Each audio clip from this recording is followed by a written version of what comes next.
other track on the circuit looks or feels like this one. An area known for its peaceful vacation activities, Pocono is a camper's paradise. And it's a good thing because today, this camping world is NASCAR's camping world. Peaceful just flew out the window.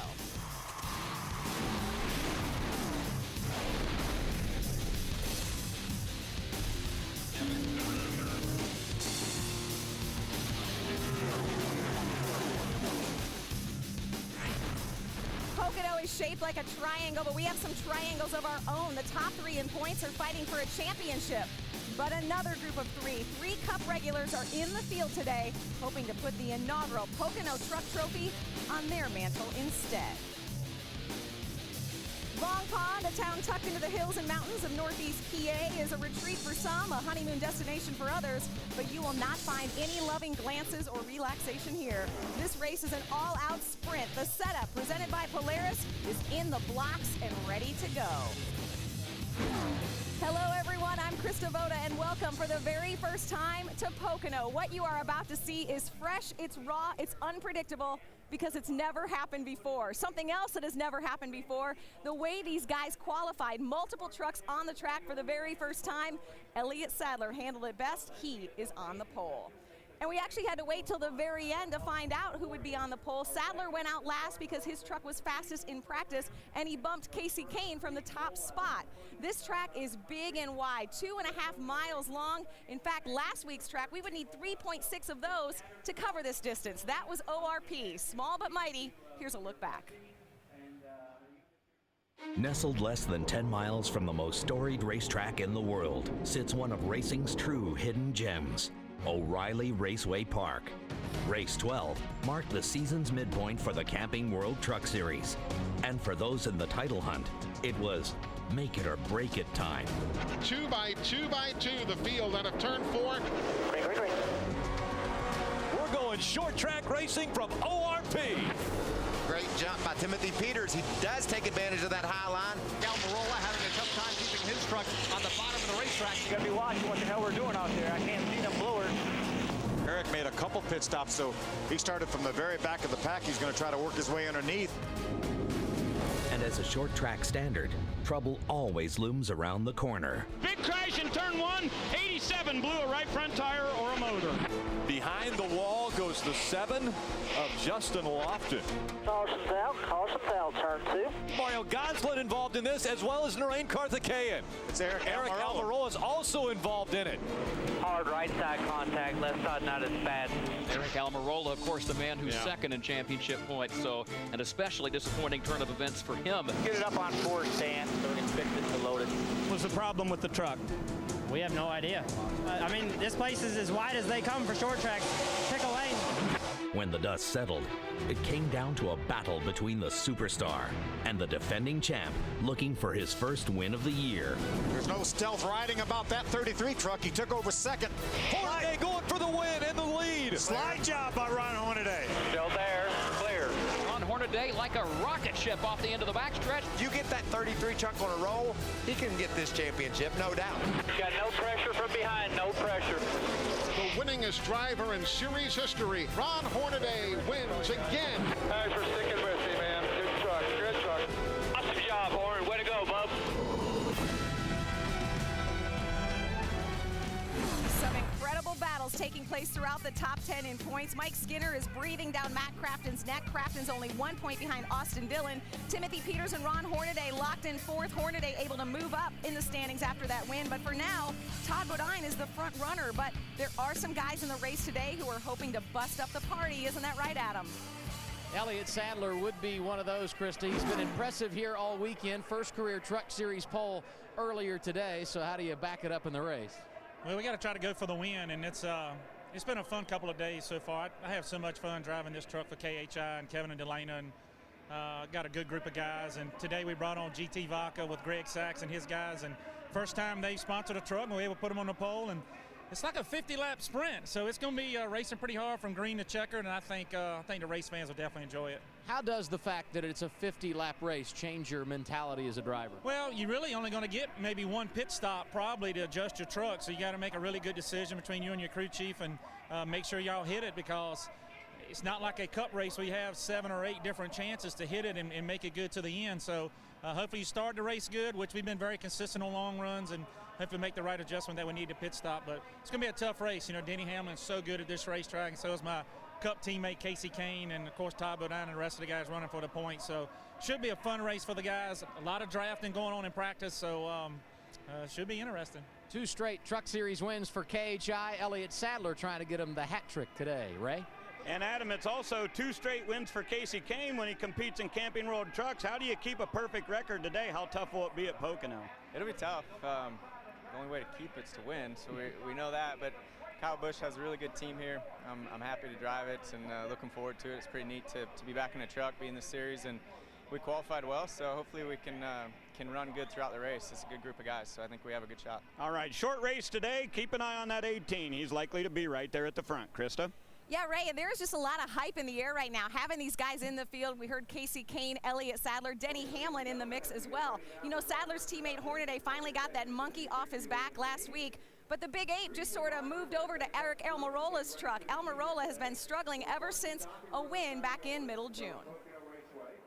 Eric Almirola will win for the first time here at Michigan, his 2nd victory of the season. Great job, buddy! Great job! Woo! The 51 of Eric Almirola into the wall. It hurts. It really hurts, but we'll go get him at Gateway. Out in front of the field, Eric Almirola. Austin Dillon on his outside. They are 1 and 2. And problems coming off of 2. Boy, look at the 51 of Eric Almirola. Truck looked a whole lot like that at Iowa when we left, and here we are again, tore all to pieces. Comes in here 2nd in points.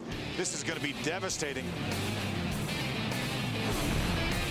Well, he won in Michigan, but followed it up with a 28th place finish in Iowa, finishing 8th in Gateway, following that up with a 31st at ORP. So if the numbers play out right, Eric Almirola could be in for a very good finish today.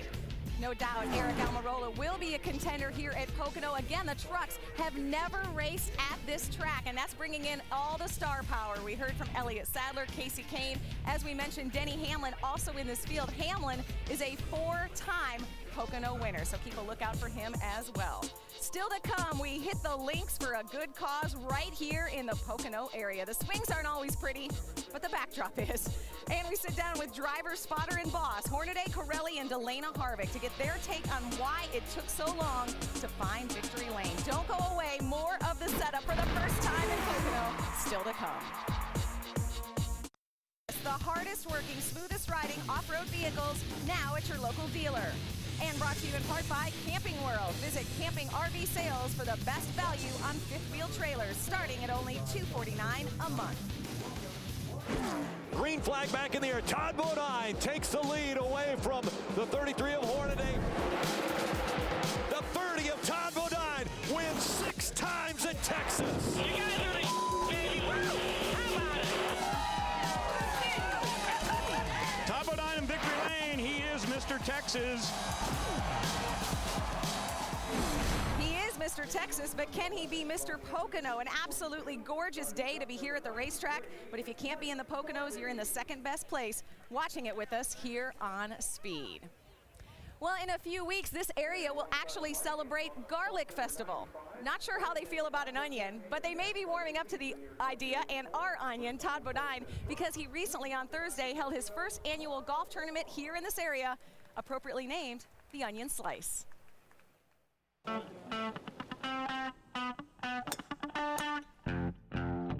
It's our first year to have this tournament for John Hines Rehab Center, and it's going to benefit brain injured and diseased children. They have 800 kids that they treat regularly that have no insurance at all. So this will go towards them to buy them equipment and the services that go with it. So it's a great cause. Anything we can do for our children is very special.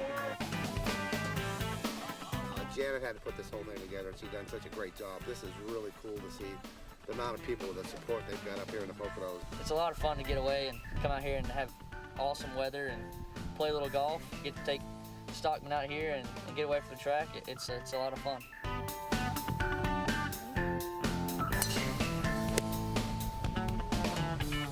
When you have an event that goes to charity, everybody pulls together, and it doesn't matter what you do or who beats who out here. Of course, we all want to win the tournament, but we leave the racing at the racetrack.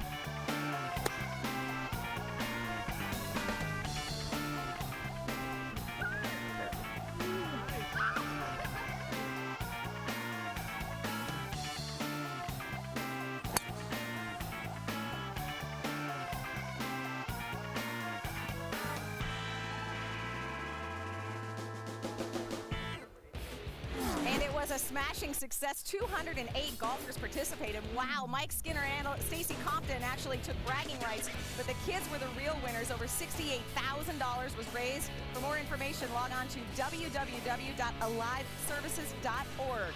And Ray, rumor is you and Todd still have some golf balls in the sand traps. Yeah, I don't think we want to talk about our game out on the course very much, but it's a great event, Todd, and congratulations on your first annual Onion Slice Open. Yeah, thanks.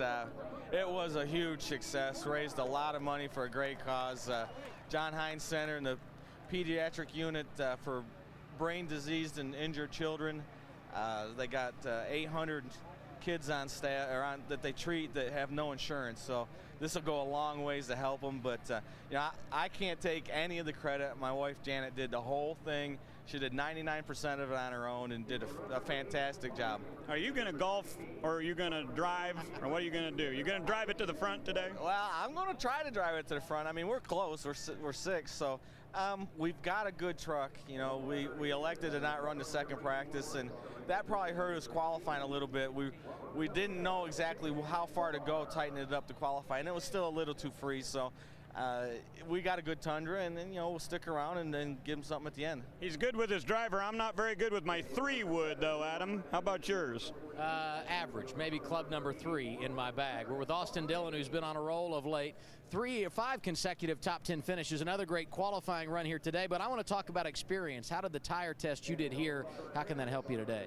You know, I really think it helped us just getting to know the track. You know, this is similar to a road course because of the time you can pick up with each corner. When you put it all together, you can really get a good lap. And the guys have done a great job bringing a fast truck, so we'll have to go out there and race. I don't know really how it's going to do in a draft, so we really haven't been all tucked up yet. So it's going to handle a little different once we all get together, and we'll have a good race, hopefully. Another top 5 start for Austin Dillon, Krista. All right, thanks, Adam. A lot of buzz about the way the field was set. All of the Cup drivers were checking out that qualifying procedure today, and a lot of hype about how this quick race will end, and a lot of energy upstairs. We have a replacement, I guess you'd say, for Mikey. Same last name, though. DW is in the house, joining our boys, Rick Allen and Phil Parsons. Hey, guys. Hello, Krista. I don't think we can ever call DW a replacement. But gosh, I can't believe she said that. Replacement. I was thinking of words like eventful and unpredictable, things that we could claim for this visit to Pocono. What do you think? I think unique. I think everything that's happened so far has been unique. You look at our qualifying procedure, unique. We've never done it before. You look at the shape of the racetrack, a triangle, for heaven's sake. What happened to the 4th corner? You got a unique racetrack, and today this is a very unique event. So I think the key word for the day in this event today is called unique. That's how you catch a rabbit, by the way. Unique up on them. Yeah, I knew that was coming. But how about qualifying, though? Something unprecedented that we've tried today, and I think it worked out perfectly. I really do. I think it was extremely exciting. We had the slowest truck go first, the fastest truck go last, and by the way, the fastest truck that went last got the pole. So I think it was a great success. Hopefully we'll see some more of that. But as Darrell was talking about, this whole situation right here is unique. This is a very short race. It's only 50 laps. These guys can go somewhere around 35 laps on fuel. Some of the guys were talking about running 10, 15 laps, get in their window, stop. But Darrell, with this front straightaway that's about 88 car lengths wide and it's so long, and with the way they fan out after they pass the start-finish line, double foul restarts, fresh tires with 10, 15 laps to go may be something to look at. I think that's what we'll see, Phil. I really do. You know, we had a lot of excitement during qualifying, and I think it may have been maybe a little more exciting if we would have had Michael on board, but I think he's at a spa. Is that what I've heard, that he was out getting a massage at a spa and filling in for you? Is that true? I heard that he drove his Ferrari to the spa. He drove it to the spa. Or at the spa. Or at the spa. Yeah. Wouldn't it be great if Michael could join us? I don't know about that, but you don't think? Do you think it would be? I think it'd be great if Michael. What if he was to call us? Can we try to talk to him? What if he called us? How about that? Michael, are you with us? Hello? Hello? How's the massage going? Come in, I'm at the spa. Are you there? We've got you. How are you doing? Hey, y'all got 3 corners. You got 30-some trucks that are going to go crazy when they throw the green. But let me try to explain to you what I'm up against over here. We got 19 turns. It's pouring down rain, and it's almost my turn to go drive. Oh, man. Trouble, buddy, trouble. Oh, man, this is crazy. I sure do miss NASCAR. Well, we miss you too, friend. We had a great time with qualifying earlier, and hopefully you do well over there in Belgium. Well, I'm having a great time, and I can't wait to see you guys. Have a great race. DW, when they come down to the line, do that thing you do for me. You got it, brother. I'm on it. Hey, what is the tip to racing in the rain, by the way? Well, you can't see, and you have to stay offline. And, you know, Darryl, something I've done really well over the years in my career, I've missed a bunch of lines before. Mikey, thanks a lot for joining us, buddy. Hey, good luck over there. Good luck, bud. Call us later when you get back out of the car. There you go. It's okay, bye. Have fun. It's now an international broadcast. Let's go back to Krista. All right, thanks, guys. Yeah, and I worried that Michael might be listening in, so I wasn't quite sure how to introduce Darrell Waltrip, but we're excited to have DW with us on the broadcast, and best of luck to Michael. So from across the pond to Long Pond, yes, an international broadcast indeed. One driver tries to keep his perfect record intact. He has never lost a race in a truck. Will he make it 3 for 3? We'll get you one step closer next. The setup is presented by Polaris, the hardest working, smoothest riding off-road vehicles, now at your local dealer. And brought to you in part by Damp Rid, because the key to mold control is moisture control. Hornaday into the wall in the backstretch. Look at the damage to our champion. Hornaday, 33 of Hornaday into the wall. Another bad finish. Ron Hornaday just went behind the wall into the garage area. Shock came off the left rear for Hornaday. Got no pressure from behind, no pressure. Ron Hornaday has been victorious in the Camping World Truck Series. Thanks for sticking with me, man. Good truck, good truck. Thank you, Ernie. Thank you, Rick. Thanks all you guys. Not only is this track shaped like a triangle, but they say it's equal distance from here to Philadelphia or New York. That would be an equilateral triangle, by the way. It's a quiet little spot tucked in between two major cities, and the traffic jam is about to begin. Welcome back to the setup, presented by Polaris. Well, one thing we will not see happen today, we will not see Ron Hornaday win his first race of the year, because after weeks of scrutiny, he finally made it back to victory lane last week. But why did it take so long, and why has the crew chief carousel been in such rotation? Well, we sat down with Ron, Rick Corelli, and Delana Harvick to find out. Ron Hornaday will be your 2009 Camping World Truck Series champion.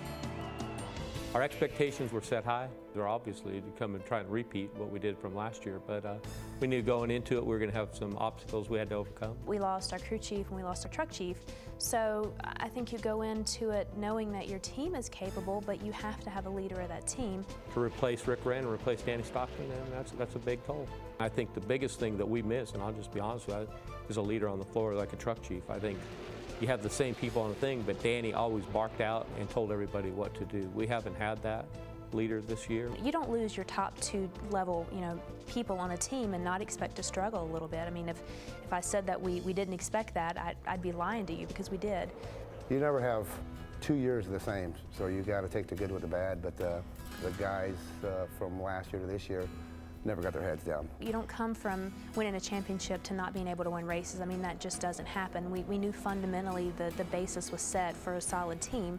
People's got to know how you drive to understand what you're saying. They can see it in your eyes, and that's the biggest problem, is just the guy getting to know me, vice versa, me knowing him. One thing that changed is I used to always spot for Hornaday every week, and I'm not saying I'm that magical person up there or whatever, but I understand him, he understands me.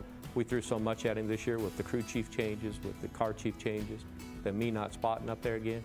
I think when I come back and spot, I thought that brought something that helped. He had a familiar voice. Then it went to racetracks that he run well at. Certainly ORP is a place that we circle on our calendar, because Ron loves that. He's won nationwide, he's won truck. That was a place that we felt like we could go in, and we did, and I think we did so in dominant fashion. He just dominated this race here tonight, holding off Kyle Busch, one of the best in the truck series. Ron just put him away late in the going.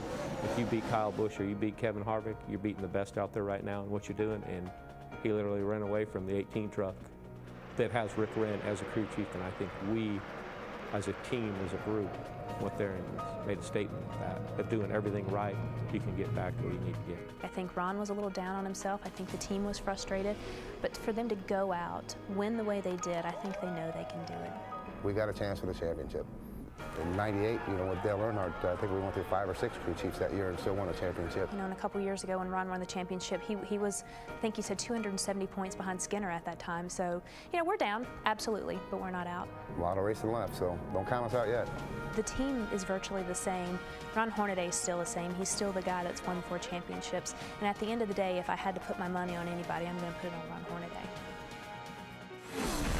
No question about it, the 33 team was back in championship form last week. 2 consecutive wins for KHI. Can it be 3 today, Ron? Did you admit that? Yeah, I'm telling you, I think you got a great team and you're a great driver. Oh, thank you. But truck's pretty awesome. You see the colors out there? You won't be able to miss me today. All these Morgan outlets, pretty cool to come up here and run. And hopefully, I wish we were qualified a little better, but Elliott helped me out a lot, and I've been over driving the track. So I learned something, and hopefully we can run real good today. Have you thought about your strategy today? This is such a short race, only 50 laps. It's not my strategy. I'm just going to go for whatever we got, and Kevin will make all the calls inside the pit. So we'll see what's going on. We just got to kind of watch everybody and see and see how the draft works. It's really like an open concern what this draft's going to do down the front straightaway when we're 3 or 4 wide. We'll see if Hornaday can be the top banana today. He certainly has the outfit to do it. That's good indeed. Yeah, you can't miss that truck for sure. It may be a new track for the series, but some of these guys have been here before, and it's not just Sadler, Kane, and Hamlin. In fact, 13 drivers in this field have turned laps in Cup races at Pocono. Will they have an edge, or will it be a young guy? We will wrap things up when the setup on speed returns. It's fast, 50-lap shootout. You have to be here. You can't turn away. You turn away for a second, you will miss something. We'll get you closer to the green when the setup on speed from Pocono for the very first time returns.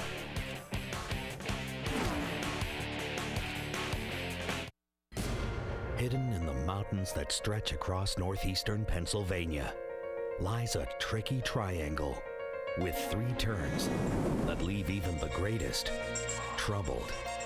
A 2.5-mile monster that lays down an even playing field. A track that no truck has raced on before.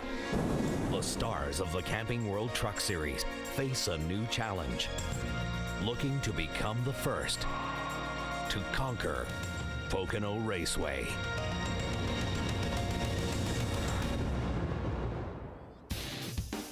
A gorgeous day for racing in Long Pond, Pennsylvania.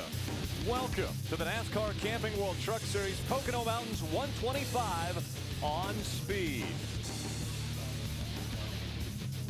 It's the 13th race of the season, but the first time we've ever visited Pocono Raceway. Now, experience has already paid big dividends for guys who have been here in the Cup Series. Elliott Sadler, Casey Kane, and Denny Hamlin will take the top 3 spots on the starting grid. And for more stories on today's race, we go down to Adam Alexander. And we talk so much about momentum when it comes to racing, Rick, and there's been plenty of that in the 3 camp. Austin Dillon has finished inside the top 10 in 5 consecutive races, but it's actually that experience you alluded to that may help him here today. The truck he is driving, the same one that he brought here in May when his team did a tire test, and it's those added laps that could pay off as he tries for a 6th consecutive top 10 here this afternoon. Ray? You know, Adam, when we look at the last 3 races in the Camping World Truck Series, there's only 2 trucks that have gotten top 5s in each of those events, and both of them are from Thor Sport Racing, Johnny Sauter and Matt Crafton. But this weekend at Pocono, not a good start for this team. Sauter will roll off 12th today, and Crafton back in 18th. Neither of these drivers very satisfied with their equipment so far. It'll be interesting to see if this team can rally to post a finish similar to the last few weeks. Yesterday, it was the first time the trucks had been on the racetrack, at least 38 of them, trying to get ready for qualifying, which took place earlier today.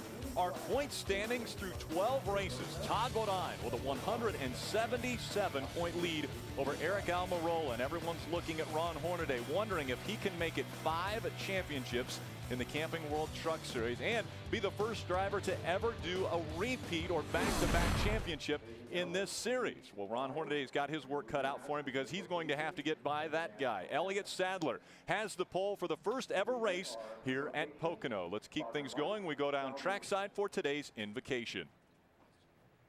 Let us pray. Heavenly Father, as you have graced us with this beautiful day here at Pocono, we ask your blessing upon today's inaugural Pocono Mountains 125 NASCAR Camping World Truck Series event, and also the Weiss Markets 125 ARCA REMAX Series racing event. Help us to remember that everything we do is for the greater honor and glory of your name. We ask this through Christ our Lord. Amen. Thank you, Father Mike. And now for our national anthem, Clark Lewis. Oh, say, can you see by the dawn's early light what so proudly we hailed at the twilight's last gleaming, whose broad stripes and bright stars through the perilous fight o'er the ramparts we watched were so gallantly streaming, and the rocket's red glare, the bombs bursting in air, gave proof through the night that our flag was still there. Oh, say, does that star-spangled banner yet wave o'er the land of the free and the home of the brave?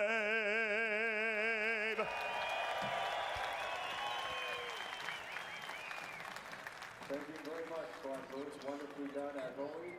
Great crowd on hand witnessing history for the Camping World Truck Series. They will make their first ever starts at Pocono Raceway. It's the second track in Pennsylvania that the trucks have visited, Nazareth being the first, but this is the first one that only has 3 turns.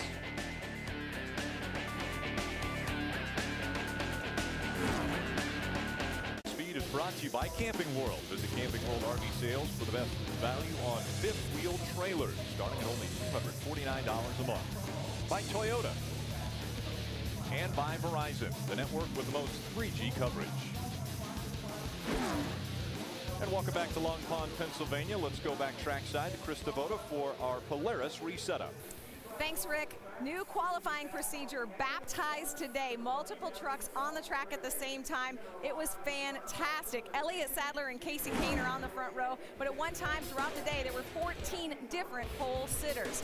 Keep a lookout for Ron Hornaday. He's coming off that first win of the season. Usually he has a tendency to take momentum and run, but if he's gonna run, he better sprint because this thing is only 50 laps. Turn away for a second, you're gonna miss something. It's like an all-star race. Speaking of all-stars, we have Elliott Sadler, Casey Kane, Denny Hamlin, and we have Darrell Waltrip with us today. It's a new track, new qualifying, new faces, 50-lap shootout.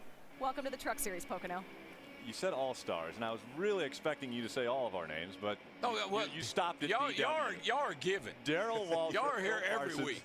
Rick Allen with you once again, but it's the first time we are at Pocono. Now, a racetrack that obviously there's going to be a lot of questions for these drivers out there. How do you get around for 50 laps, but just 50 laps? Yeah, it's a short race, but here's the other thing that I think the race is obviously you got to have a great truck, got to have a great driver, guys with experience that got a little bit of an advantage. But let me tell you where the real advantage is: sitting on the pit box.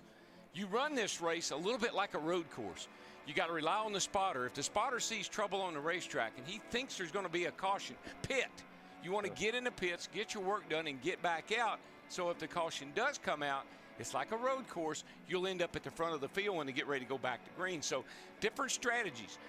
30, 35 laps on fuel, tires, a lot of unknowns, but that pit strategy, that pit call could make a big difference in the outcome of this race. And how about this racetrack, Darrell? 3 distinctly different corners. It's really like a road course with all left-hand turns. You would call it a roval, right? Roval, yes. But turn 1, extremely fast, probably 185 miles an hour getting down in the corner. Tunnel turn, one of the most difficult turns in all of racing. And then a flat corner and down 3, a lot like Phoenix. A very, very challenging racetrack, Rick. And then the longest straightaway that they could ever imagine coming right at them. Let's get the engines fired. We go for the command. Ladies and gentlemen, for the words you've all been waiting for, they're going to be given by Jeff Chu, Marketing Manager of Chevy Racing.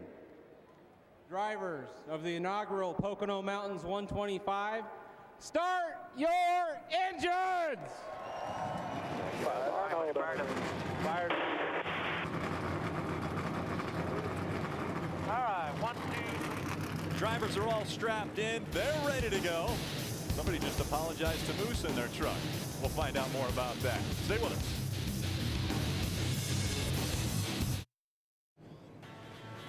Welcome back to the Pocono Mountains 125 from Pocono Raceway in Long Pond, Pennsylvania. Gorgeous side of the Pocono Mountains.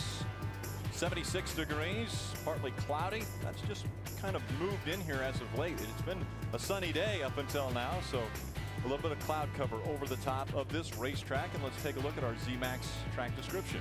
As unique a racetrack as you go to, you see the banking in the corners all different. Daryl, each one of these corners was patterned after another corner from way back in history. Turn 1 down there, Trenton, New Jersey, Indy for the tunnel turn, and then Phoenix down there for turn 3. Want to take a look at our Royal Purple race analysis. 36 trucks starting this one. 125 miles, 50 laps, but one of the shortest races you'll see. As a matter of fact, the shortest distance that we will run this year in the Camping World Truck Series. Pit window, as Daryl mentioned earlier, somewhere around 30, 35 laps. That means these guys may run 10, 15 laps, come in the pits then in case it goes green. You will do no lollygagging today. You will be up on the wheel when they drop the green, because this is a short one, boys. There's no lollygaggers in racing. We want to take a look at a few different drivers in our speed spotlight today, and we start with Ray Dunlap. Well, Rick, I want to talk about Bobby Hamilton Jr. You know, a few years ago, he purchased Highland Rim Speedway. And while many short tracks across America are struggling right now, this racetrack's doing great. Big car counts and big crowds. And Bobby told me he's actually looking at buying another racetrack. But he said, do not fear. My racing career is definitely not over. He'll be back next week at Nashville and hopes to run a couple more Camping World Truck Series races this week. He said Pocono's not his favorite track, but next week, he really thinks they can be very good at Nashville. Adam?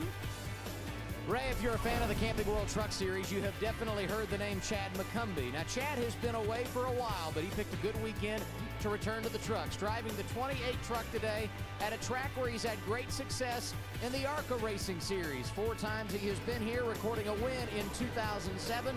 Perhaps he can bring a little magic to that 28 bunch here today. Phil? Adam, we talk so much about experience at a racetrack. You see that driver in the 64 truck? That is Chase Mattioli, and he has more experience here probably than any other driver in this field because he grew up here. He's cleaned the toilets, he's cleaned the cigarette butts, he's cleaned the infield, he's painted buildings. Nobody has any more experience doing anything here. He also, by the way, has 5 ARCA starts here. He will make his debut here in the Truck Series as a teammate to Stacy Compton. Chase will do double duty. He will also run the ARCA Racing Series race later on today. He will start from the 29th position, DW.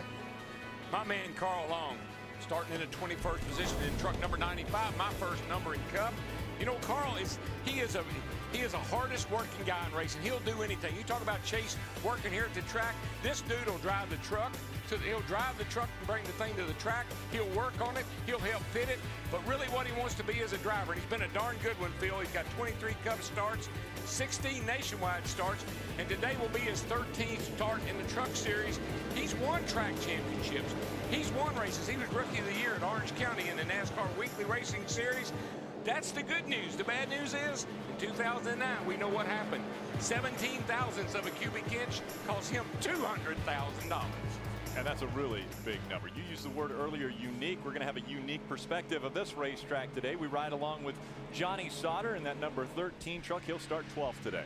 We're also going to ride along with James Busher. He's going to be starting from the 11th position in the Wolfpack Reynolds Chevrolet. And this is Todd Bodine. And this, when you peel an onion back, this is what you get. You get a Todd Bodine. And we'll also have a great perspective from our pole sitter. Elliott Sadler claimed his first pole today, and he will bring the field to the green flag from that number 1 spot. 2.5 mile racetrack, so it takes them a while to get around under caution pace. So we will take a quick break and come back before the green flag here at Pocono Raceway. Tomorrow, NASCAR Race Day powers into Pocono. Denny Hamlin, who's in this race. Jeff Gordon, Greg Biffle, and Brickyard 400 winner Jamie McMurray will join us. Plus, we'll highlight the ups and downs of the drivers fighting to make the chase. NASCAR Race Day built by the Home Depot, live from Pocono tomorrow, 10 Eastern, only on Speed. And before the green flag flies, let's go back to pit road and Ray Dunlap. Well, thank you, Ricky. The last couple of weeks I've said Ron Hornaday is out of this championship chase in 2010. He vehemently disagrees with me, and last week he broke a 22-race winless streak, winning at ORP. But when it comes to inaugural events, how about Ron Hornaday? 10 different times in his career he's won when we go to a brand new racetrack. So he's got a lot of motivation to get back in this championship chase. Keep your eye on the Ollie's Bargain Barn Chevrolet Hornaday in 33. Adam? And one driver he'll be competing with for the victory today, no doubt, will be Denny Hamlin. Hamlin, a Cup Series regular, making his 11th start today in the Camping World Truck Series. But check out his Sprint Cup stats here at Pocono. 9 starts, 4 victories, 7 times he's finished inside the top 10. Don't be surprised at all if driver 15 is in the hunt today. He rolls from the 3rd position. Rick? Thanks a lot, guys. And one of the interesting things, you have the choice if you win the pole, if you start on the outside or the inside. And it looks as though Elliott Sadler's choosing the outside here, guys. Good call, I think. I think it is, too. You got that good momentum going down into 2. But if practice speeds mean anything, if qualifying speeds mean anything, and having a fast truck means anything, guess who I think is going to win this race? Maybe Elliott Sadler. Maybe Elliott Sadler. I don't care where he starts. He's got a good shot at it. DW, how about you bring us to green? Got it. Boogity, boogity, boogity. Let's make some history, boys. Elliott Sadler jumps out in front of Casey Kane and then moves in front of Casey Kane. There's what we were talking about. They're going to spread out as they come down that front stretch. Denny Hamlin moved to the inside to make it 3 wide. There they are, at least 4 wide. Look at Matt Crafton. Whoa. Jason White gets sideways. The 17 of Timothy Peters got into that quarter panel. Let's see if he keeps it down in the grass and everybody stays straight. Other than Jason White. Looked like Spaghetti Junction down there, and the caution flag is out. We told you this was a tricky track, didn't we? Well, and we also said nobody knows what these things are going to do when they go down into turn 1. 4 wide. Yeah, and all this traffic. Most of these trucks were out on the racetrack by themselves. Maybe one other truck. They had no idea what was happening. And that was a situation where Timothy Peters was trying to catch his truck, got into the 23, and spun the 23 of Jason White around. Let's take a look. You'll see back in here, you see the white truck down underneath the bottom of your screen there. He gets that's Peters in the 17. He just gets real loose and bounces up into the 23 of White, and around he goes. Yeah, Timothy was really right up against the 23, then pulled away from him when he did. Then he got sideways and had to chase it and got into him again.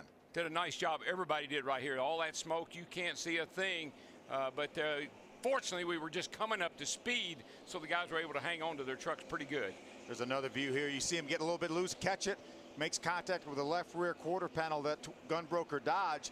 Jason does a nice job of nailing that throttle to keep that truck going forward, not allow it to back up into the outside wall. Donnie Leo really did a nice job in that 21 truck, like sneaking by on the outside. Jason White on pit road after bringing out the caution after we had gone about a quarter of a mile. We made it to turn number 1. We'll be right back with more from Pocono.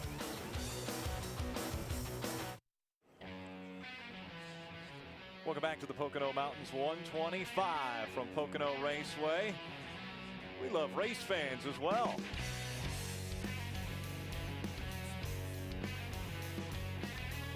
How about the first at this racetrack? 71 USAC IndyCar race. Mark Donahue won that one. The King won the first Cup race here back in 1974. Bob Shack won the first ARCA race in '83, but they actually had one back in 1969 on a little 3/4-mile track that was in the infield here, and Bobby Watson won that race. We're under caution because we had obviously a problem in turn number 1 at the start of this race. So a couple guys came onto pit road. Adam?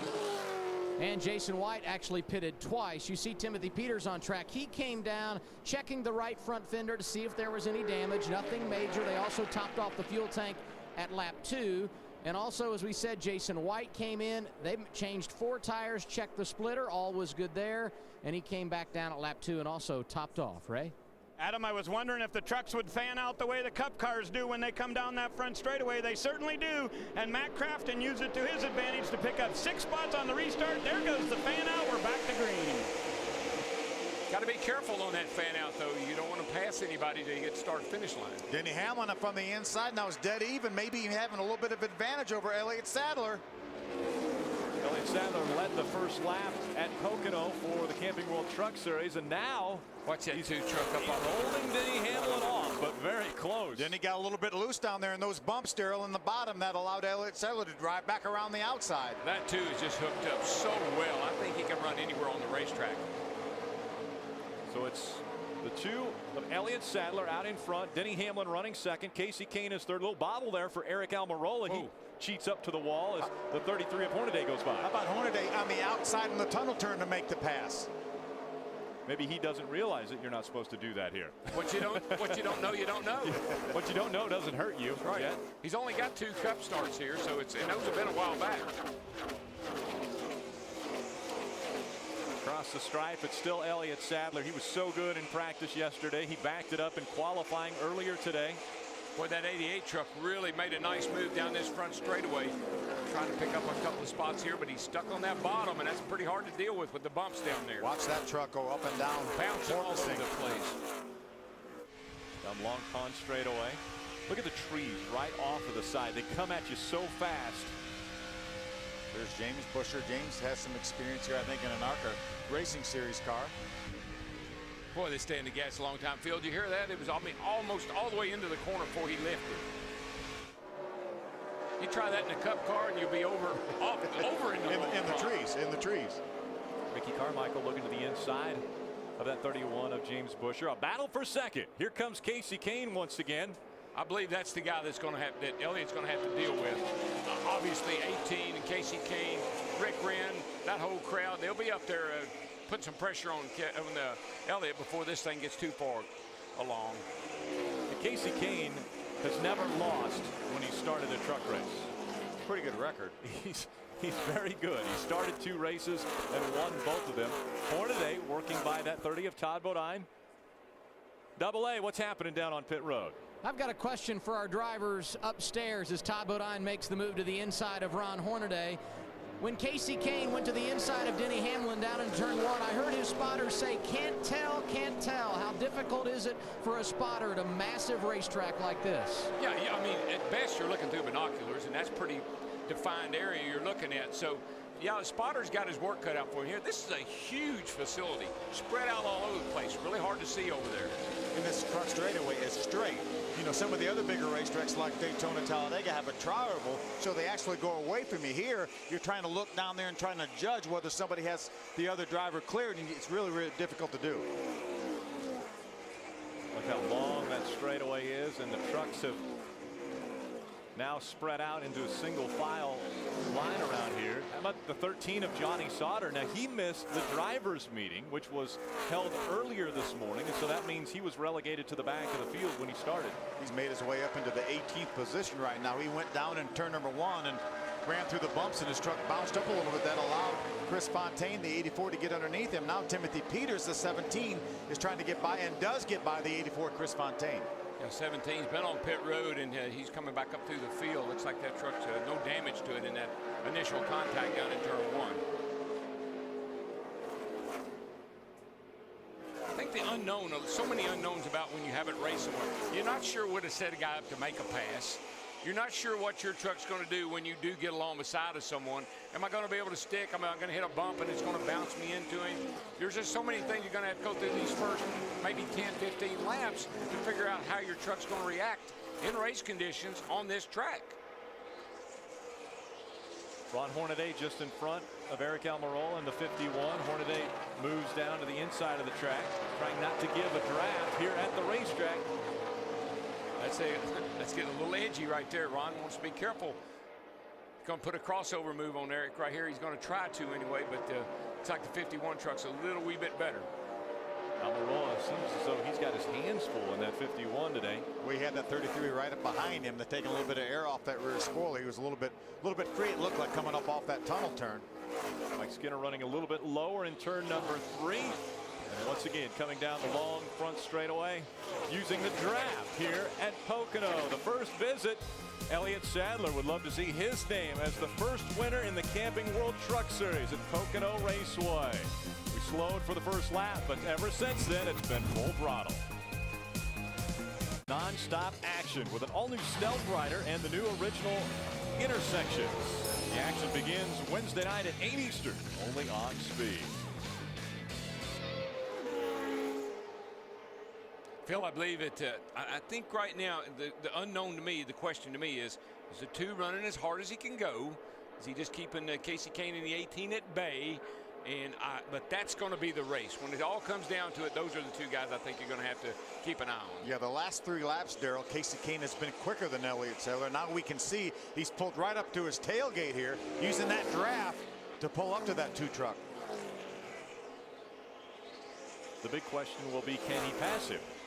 If he can pull up to him, can he get by him? Well, we know that, these things punch, like we said, a big hole in the air and that big old spoiler on the back. So we know he can suck up to him, but then do you get the arrow push when you try to get around him? But he's working on him right now. Casey's done a really nice job, and he's catching up to him. Looks like Casey's got a little better truck on the long run, Adam.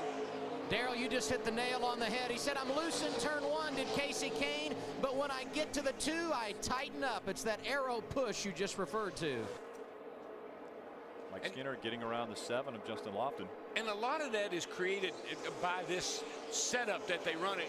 We saw the little bitty front springs you run.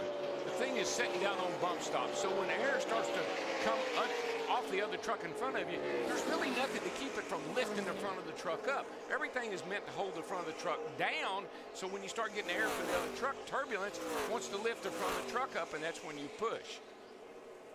And this is the kind of thing that they did not do a whole lot of simulating in practice, was these trucks running nose to tail like this. Yeah, really couldn't. It just wasn't enough time, and you're working on other things. Battle for 11th on the right side of your screen. That's Matt Kraft in the 88, Stacy Compton in the 60 truck. Sure never would have thought. I thought that 88 truck, his teammate, Bo 13, would have been up there near the front the way these guys have been running all year. A lot bigger gap on the left side of our screen now between Elliott Sadler and Casey Kane. Well, what probably happened is all you got to do is get a little bit loose over the tunnel or coming up off turn 1 over there, and that guy that's in front right there, he will gap you a little bit. But you can see how quickly the 18 catches back up. Yeah, that lap Casey Kane was a couple tenths of a second slower than Elliott Sadler, and we saw the gap as they got to the start-finish line. That's how that transferred into that distance.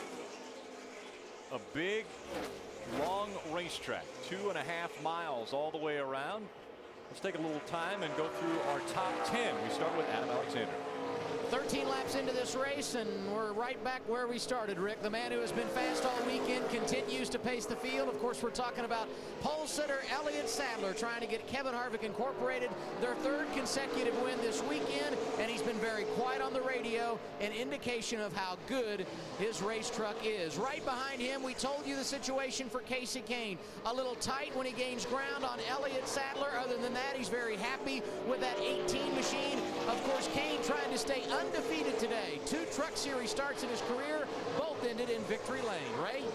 Adam, the truck that Denny Hamlin has today has been run 3 times this season. Stephen Wallace drove it at a number of tracks, and every time he was in it, it was very, very loose. But today, Denny Hamlin a bit tight coming off 3, and throughout practice, Cowboy Starlin, the crew chief, tried to free him up across the weekend.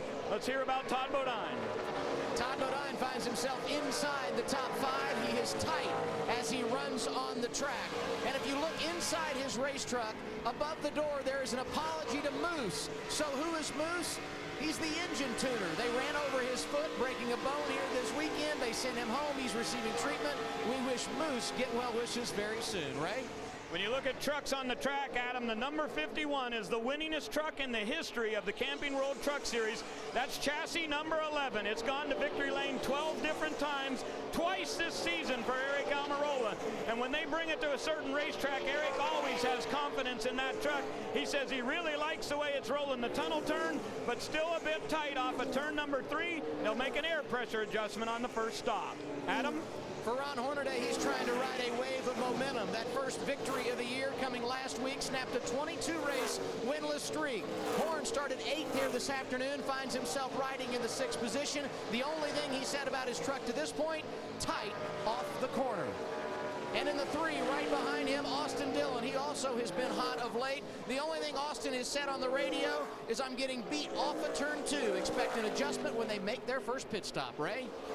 In 8th position, Adam, is number 5, Mike Skinner. He came into this race just 75 points out of 5th in the points race. However, I think there's a very big question mark as to whether Mike Skinner will be racing next weekend. The 5 truck does not have a motor lined up for next week, and I talked to Mike Skinner before the race, and he had that look on his eye where he just didn't know for sure if this is going to come around. That would be one of the biggest tragedies in this series if Mike Skinner's not racing, but I think next week is a big question mark for the 5 team. Let's look at the number 7, which is Justin Lofton, right behind Skinner. He has moved up to 9th position right now. When he was on the radio just a little bit ago talking to his crew chief, Mark Redd, and Redd said, put your right side tires on that patch after you come off the tunnel turn. That'll help free you up a little bit. The number 7, Justin Lofton, talking about being tight on the racetrack. Number 31 is James Busher. That'll round out our top 10 drop back. Throughout the course of this weekend, Busher has really liked the way his truck entered into turn number 1. But as Daryl and Phil have told us a number of times, this track is such a compromise. He's great through 1, okay through the tunnel, but just cannot get off turn number 3. So far today, that's pretty much been the theme on my end of pit road. And then, you know, guys, we were talking about aerodynamics and push and all that. But one of the things that we noticed, we talk about when we watch the Cup cars, is how they crab them out, how the back of the car is kicked out to the right to get that extra downforce.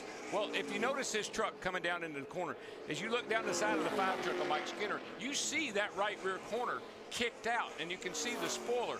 They're allowed to do that with the body on the trucks. And that's the way they used to do it on the cars. But when they came with the COT and the crab that they put over the top of the car, the body had to stay symmetrical. You couldn't do all that moving around. But they're still allowing them to do it in the trucks, and that's how you create additional downforces to kick that right rear corner out, get that big old spoiler out there where it's seeing a lot of air getting into the corner. Makes it a lot easier to drive.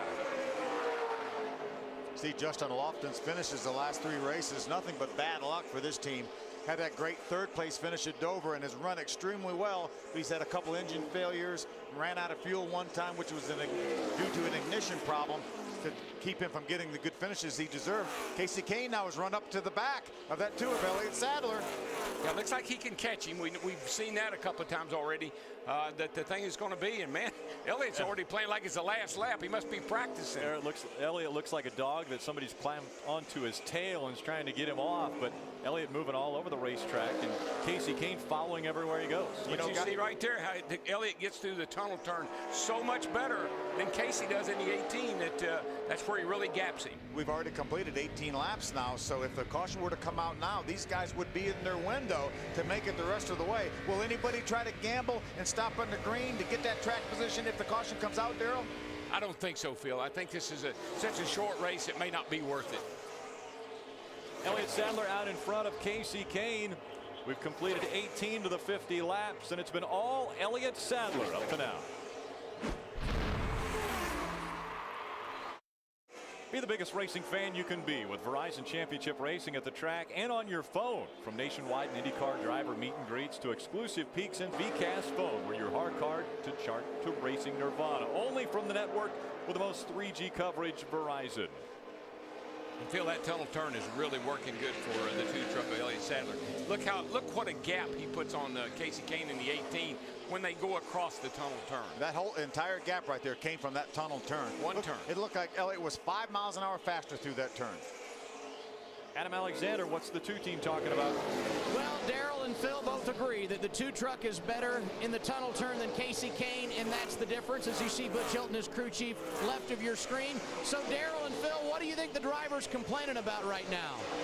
The tunnel turn. He said, I'm a little free over there, and they've already talked about making an air pressure adjustment to make him even better. Perhaps that is where this race will be decided today. Adam, I think you need to go tell him not to make that adjustment. What do you think, Daryl? Well, I tell you one thing. Right now, if I'm in the, got a lead change here. Here we go. And that was off the tunnel turn where Elliott has been so good. He must have got a little bit looser down there. He convinced himself that he was loose there because he wasn't up until then. Casey Kane takes over the top spot as they come out of turn number 3. This will be the first lap that he has led at Pocono in a truck. Elliott Sadler second now. Now that snaking down the front straightaway like that is something that Neil Bonnet did years and years ago. And everybody was going nuts because you can't do that. What's he thinking? What's he doing? Well, he's trying to break the draft or stir up the air so the guy behind him can't get up to him. It's a good battle right there. There's Austin Dillon, right side of your screen. Ron Hornaday. That's a battle for the 6th position. But we wondered what happened to Elliott Sadler to lose that lead. We know how good he's been through the tunnel turn. Watch this now. He's going to run up on the 48 truck right there. Tim Bainey Jr. slowed him down, exiting the corner. Yeah, and that gave Casey the momentum. There you go. So Elliott Sadler loses the position to Casey Kane. Now will Casey Kane pull away, or can Elliott Sadler stay right with him? There's another look at it. Elliott was just a little late getting back to the throttle as he drove around Tim Bainey. That momentum cost him that spot right there. That is the key word, momentum. When you can't get back to the throttle and the other guy does, you're going to pass him like he did right there. At the stripe, they go across. The difference just over 0.4 of a second. So Kane just a bit faster than Elliott Sadler. By the way, that's Denny Hamlin in third, right about 3 truck lengths behind Elliott Sadler right there. You know what Denny Hamlin's doing? He's lurking. Lurking? He's lurking. He's something to do that here, isn't yes, he is. He knows a lot about this racetrack, I've been told.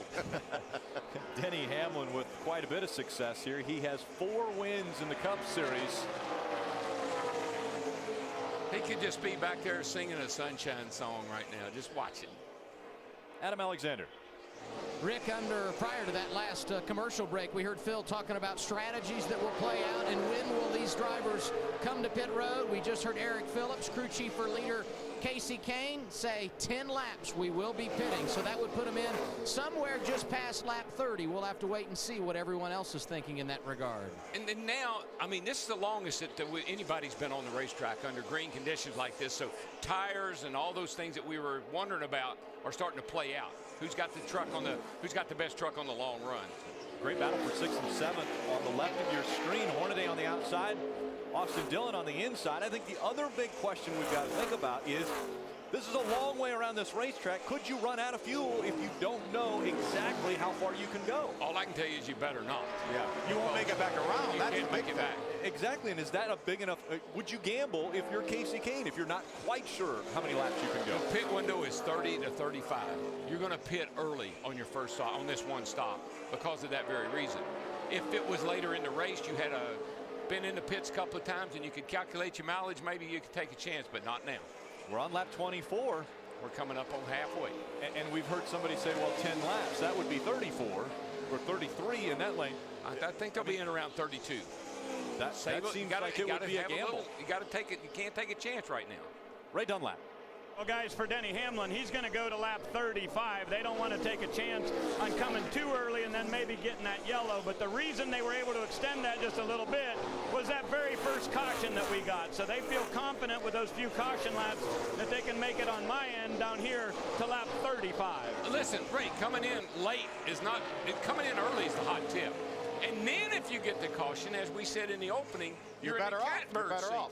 Waiting till the very last minute to pit, really, other than having better tires than the other guys at the end of the race, there's still a big gamble if you stay out too long. And if you wait till 35, you've only got 15 laps to go. That's it. I mean, this is a 50-lap race. It is going fast. We're at the halfway point. We're on lap 25 of 50. And by the way, we're halfway through the season right now, too. Officially halfway through the season. We have completed this would be 12 and a half races. Yeah, this would be halfway of this race, and that race would end, but we're not going to end the season because it's halfway. No, we won't. Casey Kane out in front. Can he make it 3 in a row? This is his 3rd start in the Camping World Truck Series. He has 2 wins in his other 2, looking to make it a perfect career. Royal Purple, performance oil that outperforms. And by Damp Rid, because the key to mold control is moisture control. Control them both with Damp Rid.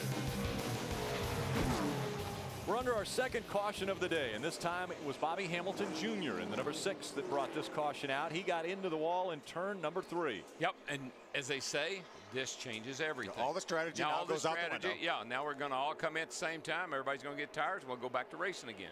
And then we may be far enough into this race now, Darrell. We'll probably restart with about 20 laps to go. If they get another caution with 10 to go, I don't know if tires are going to be worth enough to come back and give up the track position. Well, yes and no. The lap times have fallen off to 58.7. That's what, a couple of seconds off of what they qualified. And away went the right front tire of Bobby Hamilton Jr. Here you see him into the wall. Yep, safer barrier there, caught him. Thank goodness for those safer barriers. I don't know, Phil. Tires would be worth a whole lot. It would just depend. It's those guys down there will have to make that decision. How important is track position versus the 4 fresh tires? Our Aaron's lucky dog goes to Chase Mattioli. The thing about 4 fresh tires, though, on this big, wide racetrack, man, you can go anywhere you want to. So if you got grip and the other guy doesn't, you can pass him on the outside. You can pass him down these long straightaways. This is not a little tight half mile like we were on a couple of weeks ago. Because of the Aaron's lucky dog, we will have 24 trucks on the lead lap.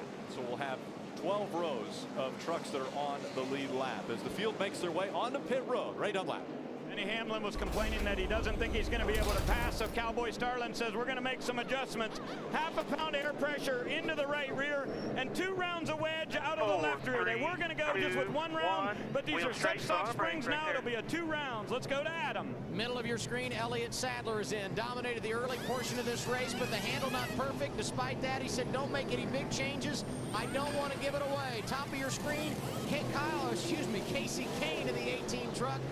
He said his truck was very good out front, a very solid pit stop. Everybody getting 4 tires here, and it looks like Kane going to be the quickest off of pit road. See, Ty Bodon gains a spot. Austin Dillon gains a couple spots. Denny Hamlin, the big loser, losing 3 spots at his pit stop. So the lead lap trucks coming off of pit road after their first stop here at Pocono. We'll be back for the green flag. Camping World Destination Recreation Sweepstakes is back and better than ever. More prizes, more chances to win. To enter and see the complete prize descriptions and official rules, visit campingworld.com/racing. Look at all those campers. This infield fits a few campers now, it does. That's amazing.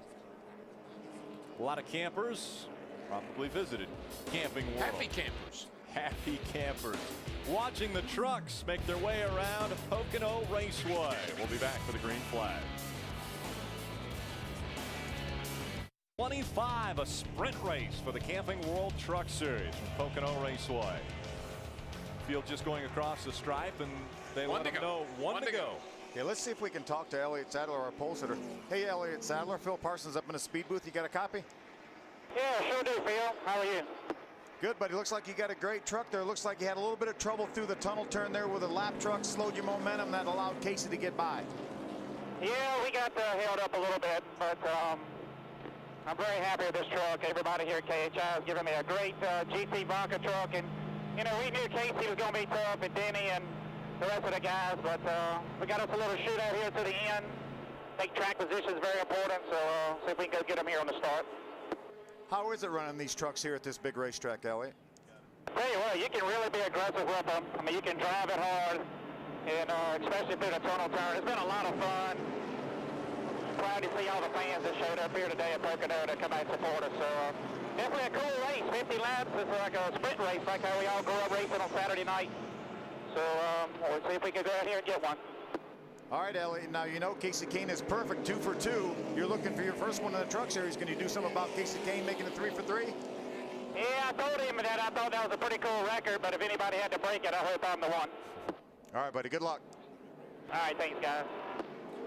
Well, race fans, Sunoco's free fuel 5000's back. Just get your Sunoco decal, put it on your car, get spotted, and win. We've got spotters visiting every participating Sunoco, and if we see you with it while you're filling up, you'll win one of thousands of instant prizes and have a shot at the grand prize, 5,000 gallons of Sunoco fuel. For more information, go to GoSunoco.com.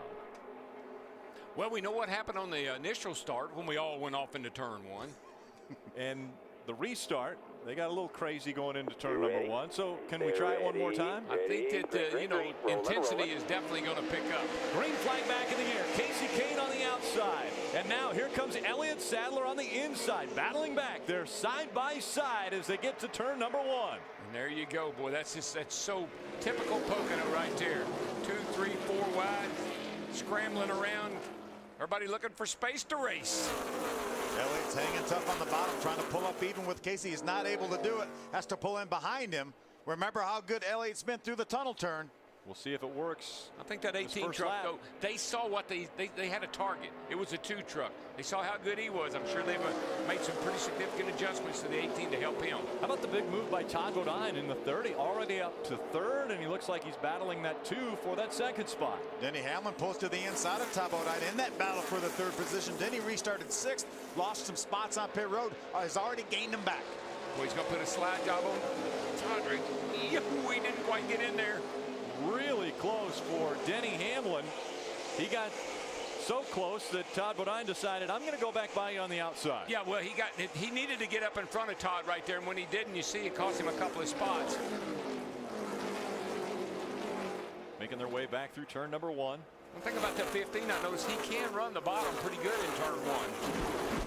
But right here, the 15 needed to be able to squeeze in right here, and he would have caught the draft of the guys in front of him, but they made a little wee bit of contact. He wanted to be clear. He Yes, just wasn't quite there. He wasn't quite there.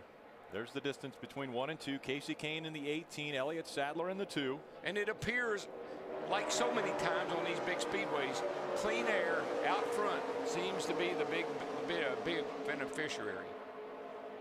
Eric Almirola trying to make his way by the 3 of Austin Dillon.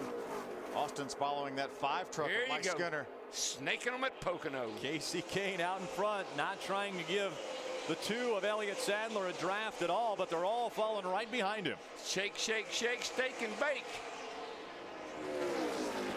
Elliott's able to hang right with Casey Kane. Todd Bodine's looking awfully strong too. Boy, he's gotten himself into the picture. While Casey Kane and Elliott Sadler are battling up front for the lead, here comes Todd Bodine. How about the move by Elliott Sadler? Takes the top spot back. Good. All clear. All clear. Elliott's truck is definitely, I think, better on these shorter runs. And here comes Bodine looking to take away the 2nd spot in the tunnel turn. Casey Kane saying, where did he come from? Casey wiggling a little bit up off that corner is going to allow Todd to get underneath him. Todd's going to have to go down to the bottom. Somewhat. Maybe he's not going to the bottom. Yeah. Todd likes that line, so he holds on to it. How about this? 2 and 3 wide behind him. Jason White, the 60 of Stacy Compton. We're hearing NASCAR is looking on the short chute. That's between 2 and 3. They're hearing that there might be debris on the racetrack, so their officials are looking. Watch that 15 truck of Denny Hamlin, boy, all of a sudden he's shot in here. He lost quite a bit of, couple, 3 spots on that pit stop, but he's getting them back in a hurry. Got a little bit loose down there in the bottom, and the bumps. Look at Mike Skinner all the way up to the top. NASCAR said track is clear in the short chute. Don't you love Look at the run here. Don't you love this, though? I mean, gets down the end of the race, just everybody starts racing so much harder. Austin Dillon in that number 3 Bass Tracker Chevrolet had a great run on Denny Hamlin, wasn't able to get by. Now Casey Kane will drop back to the 3rd spot. Crossover, he's going to try to get him back here as he goes into 3. Casey's going all the way to the bottom of the racetrack. Caution light is out. Caution has come out. That was actually a battle for 4th because Todd Bodine was up in 2nd. Norm Benning looks slow like on the Norm might racetrack. have a problem. I see a little smoke out the right side. So debris on the racetrack slows us down for the 3rd time. We're going to have yet another restart. Now with 15 laps to go, do you try to take advantage of tires? They only have about 3 or 4 green flag laps on the tires. I think no advantage here, Darrell. No, we've already seen. We talked about the clean air and being out front, track position. It's not going to be worth it. Free pass goes to Joseph Aramendia. That'll give us 26 trucks on the lead lap. Yeah, see, if you came down pit road and you're one of the few that did, you'd be so far back you don't have enough time to get back up front. If you're towards the end of the lead lap trucks and you need an adjustment, it's a good time to come in because you don't have that much to lose. But any one of these trucks running up in the top 5, 7, 8, 10 positions, I don't think it's a good move right now. No, sir. Aaron's lucky dog went to Joe Aramendia. There the officials were grabbing the debris. You see a little bit. It looks like I think that's off of Norm's car. Maybe he like cut a tire down, maybe, and he shredded a little bit of debris around the racetrack. Beautiful day in the Pocono Mountains for the Pocono Mountains 125 and the Camping World Truck Series first visit to Pocono Raceway. Who will be the first winner in the trucks at this racetrack? You got to stick around. Elliott Sadler's been strong, but Bodine's right behind him. The Duplicolor Bed Armor What's in Your Bed promotion is launched and continues until August 31st, 2010. Entry is open to legal residents of the United States and who are 18 years of age or older. Entry requires submission of an image and description of your truck in use in one of 3 categories. Limit 1 entry per person, household, or street address per category. Odds of winning depend on the number of entries on the website. To enter and for official rules, visit bedarmor.com. Void where prohibited. Welcome back. A few trucks decided to come onto pit road under this most recent caution, and we go to pit road and Ray Dunlap. Well, just wanted to update David Starr. He decided to come in and put 4 fresh tires on. His truck was so tight off each of the corners that he said he just couldn't drive it. So they made an air pressure adjustment on the right sides and put 4 tires on this number 81 for Starr. He's one of the few lead lap trucks. Donnie Leah was the other one that came in. There's Denny Hamlin right now being shown in the 3rd position. Liking the way that truck looks. Boy, he's sitting right there in pretty good shape. Lost a couple of spots there in the pits, but he's gotten them back and could be good. He's such a strong racer at this racetrack, but he's yet to get a win in the Camping World Truck Series. And we've got 20 drivers that have won in all 3 series. Denny Hamlin is one that's just missing a truck race. Let's see if we can maybe chat with our 2nd place truck right now. Todd Bodine, Phil Parsons in the speed booth. You have a copy? I got you, Philzy. What do you think now? That truck looks better and better. You're able to get up to the 2nd spot. You've got that 2 truck that has been fast all weekend in front of you. You have something for him? Well, I hope so. This Thunder's been good all weekend also. You know, we skipped the 2nd practice. We thought we had a good truck, and we do. I was a little bit tight off of 1, and Junior made a little adjustment. See what we got here. I think the top 4 are about the same speed. Pretty much tit for tat every lap, but we'll give him a run for it for sure. I love Pocono, and you know we're trying to get us a sponsor on this Germain Toyota, so got to stay up front, get the TV time. Todd, how huge is that draft on the straightaways here, these long straightaways with these trucks? Well, I'm a little surprised. It's not what I thought it was going to be. If you get a little bit of a run on somebody, you can draft up on them. It's really not a lot different than the cars. I thought it was going to be bigger, but it's not. So, you know, you just gotta outhandle them here. All right, buddy, finish this thing off. Just have about 14 laps to go, and wave at Moose before we go. Good luck, buddy. Moose, he's back home with a broken foot. Yeah, if you get to victory lane, try not to run over any of your other crew members' feet. I think every driver should have a little sound like that in their truck. You know, apologize to a driver you maybe had a little run into the week before or whatever. Yeah.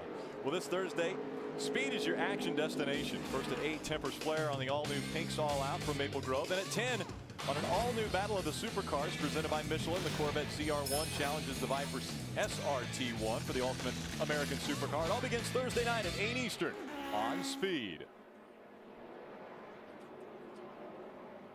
Just 14 laps to go. When they come to the stripe, it'll be 13. People complain a little bit, you know, imagine that about the race has been a little long here. Wonder how they're going to like today. Nobody complains about the truck races. Not a time. Not a one. Not a one. It is intense from the time they drop the green flag until we see the checkered flag, and the intensity level is going up now. Who will be the first winner at Pocono? Elliott Sadler, Todd Bodine are about to figure out who will be the first to turn number 1. Green flag back in the air.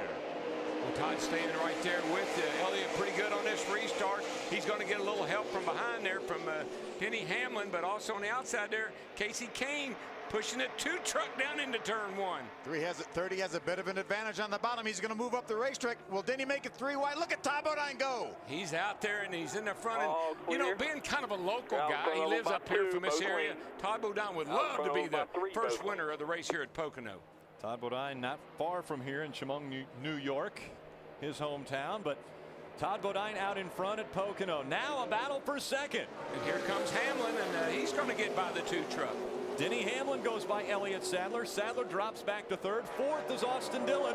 Fifth is Casey Kane. You've been saying keep an eye on that 15 truck of Denny Hamlin, Darrell. Well, I just keep an eye on Denny Hamlin. I mean, I just know how good he is here, and you know, that all transfers over to this truck just as easy as it does to a car.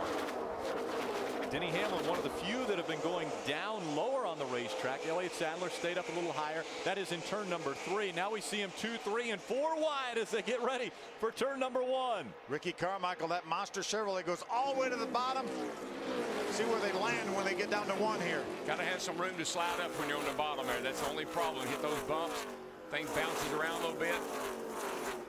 Side by side, the 88 of Matt Crafton currently scored 10th.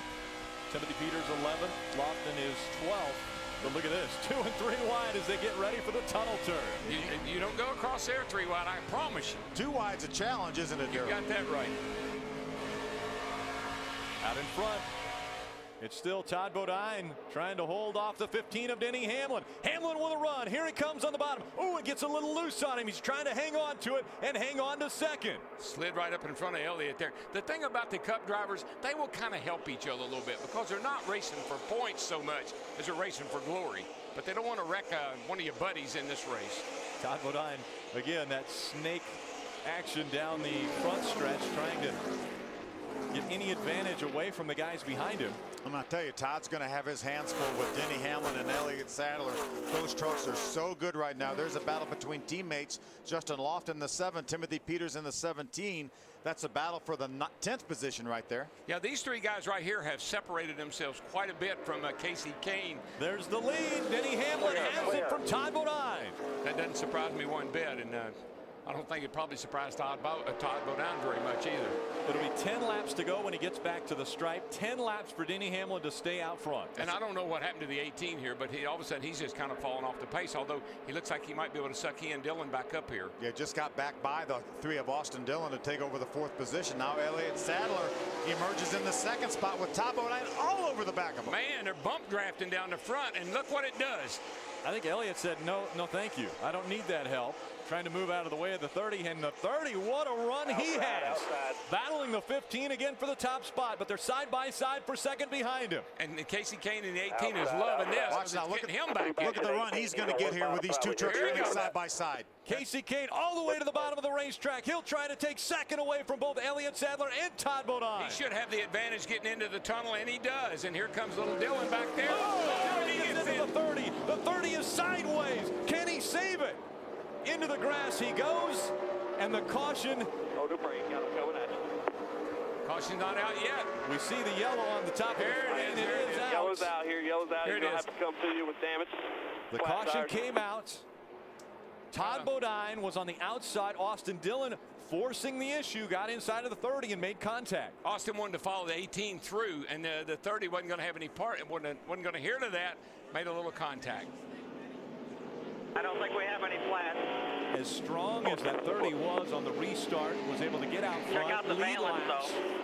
How about the run some of these guys are getting on Long Pond straightaway? Yeah. Let's take a look at this, Rick, and see what happened here. There they are coming off of turn 1 right here. This is the start-finish line, I mean.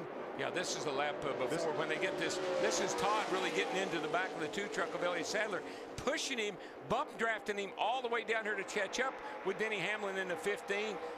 I think Elliott said, I don't like that. Get off my bumper. And he gave Todd the outside. When they come off this corner side by side, though, this is what 18 of Casey Kane is going to get such an incredible run here. These trucks, as you talk about, punch such a big hole in the air. Look at that draft suck him up there, Darrell. Now, he tried this same move here in the spring race in the Cup car, and he got run off the racetrack, caused a big wreck. But today he's going to make it. But here comes Dillon. Watch Austin now. Now, he thinks he's going to try to follow through.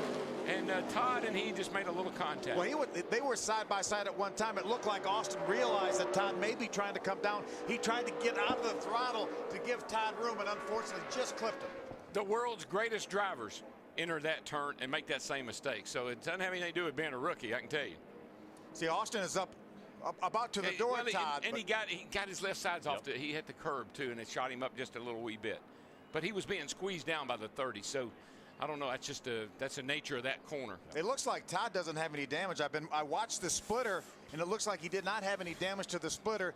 We already heard him say on the radio they didn't think he had any flat tires. There's another view of this run that Casey Kane gets now. He's able to clear these two trucks when they get to the tunnel. Boy, and if you're Casey Kane, you're drawing up in the seat, you're saying, am I going to make it? Am I going to make it? I cleared him.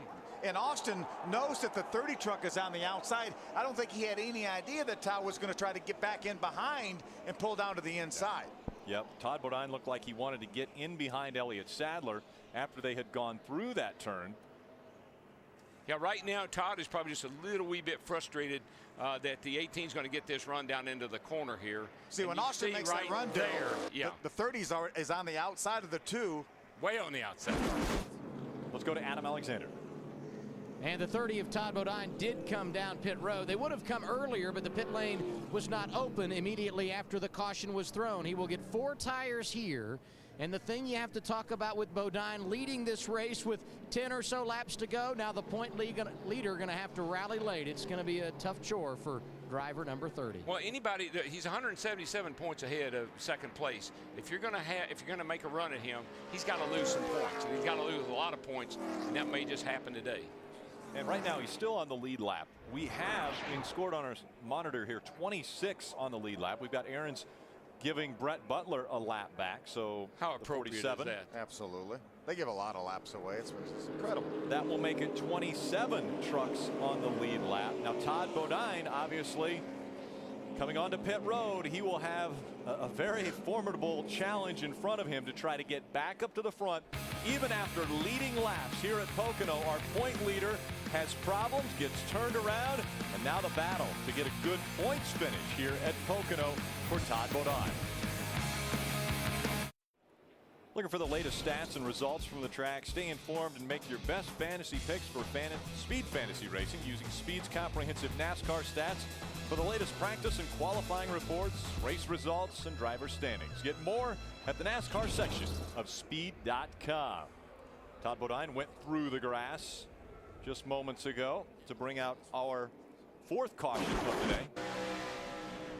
See the 18 slip by on the inside over the tunnel. I told you can't run across here, barely too wide, and I think the 2 truck really shaded the 30 being on the outside, and when Austin got there, the 30 came down. I just don't think he was expecting that. Couldn't that be a spotter issue as well? I mean, that's a long ways away from us and from the spotters. Well, look where Todd was on the outside of the 2 truck here, and then look when he started to try to get behind the 2 truck to follow him through the tunnel turn. The 3 truck was already there. And the other thing is, I think that the 3 got on the curb a little bit and kind of shook him out into Todd as well. So enough blame there to go around. Double file restart. Green, 6 laps of racing to go. Green flag in the air. Denny Hamlin, Casey Kane side by side as they cross the stripe. Well, they're jockeying for position as they head off into turn 1 here. That 18 truck got a mighty good run here. He's getting a lot of help, and some's wrong with the 15.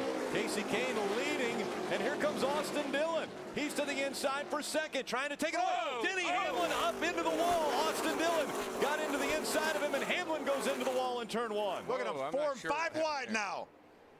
Through the Long Pond straightaway, jockeying for position. How about the 51 of Eric Almirola? Being in the right place at the right time. He's up to 3rd now. How about all those trucks 3 wide going through the tunnel turn? They went through there very slow.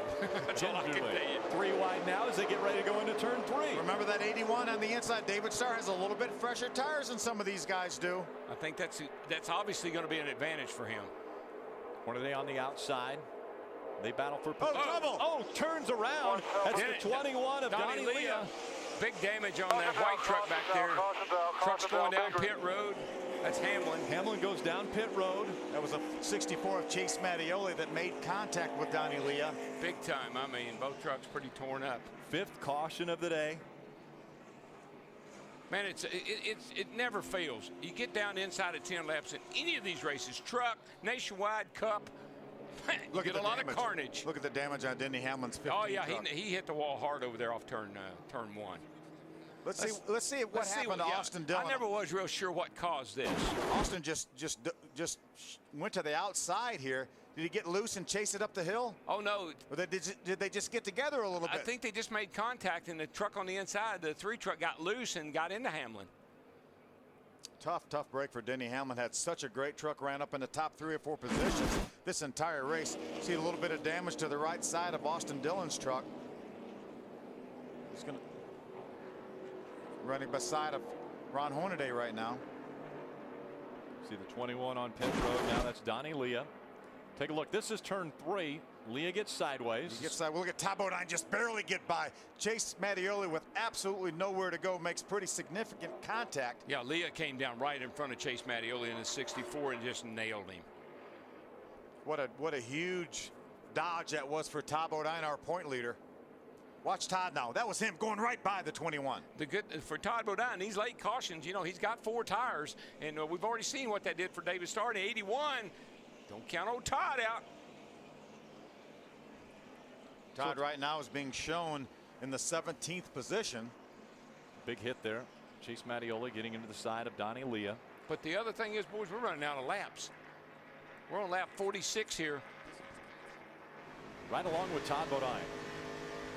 See that 21, 2 trucks ahead of him. Yeah. Woo. Best news a driver can hear. Caution's out, it's behind you. Yeah. And it was barely behind him. Yeah. Here it is real time. Watch that 21 here. Right side of your screen. Todd just squeezes by Chase Mattioli. Absolutely nowhere to go. Goes Denny Hamlin down pit road. What a mess. So out in front of this field, it's Casey Kane, Elliott Sadler being scored second. Eric Almirola has moved up to third. Justin Lofton in fourth. Mike Skinner is fifth.